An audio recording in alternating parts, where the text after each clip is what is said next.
निवडणूक म्हटली की अनेक लोक इच्छुक असतात आणि त्यामुळे जे इच्छुक असतात ते प्रत्येक जण क्लेम करत असतं की मला उमेदवारी भेटेल.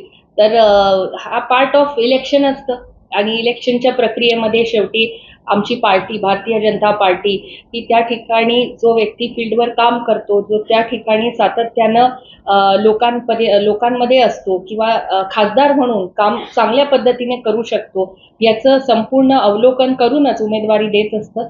मागच्या 10 वर्षामध्ये मी आपल्या लोकसभा मतदारसंघामध्ये वेगवेगळ्या योजना तर आणल्याच आहे, परंतु संसदेमध्ये सुद्धा त्या ठिकाणी माझं परफॉर्मन्स हे खूप चांगलं राहिलेलं आहे. टॉप 10 परफॉर्मिंग खासदारांमध्ये माझं नाव सातत्यानं राहिलेलं आहे आणि 8 वेळा संसद रत्न सारखा पुरस्कार सुद्धा या ठिकाणी माझ्या पार्लमेंटरी परफॉर्मन्स वरून मला मिळालंय.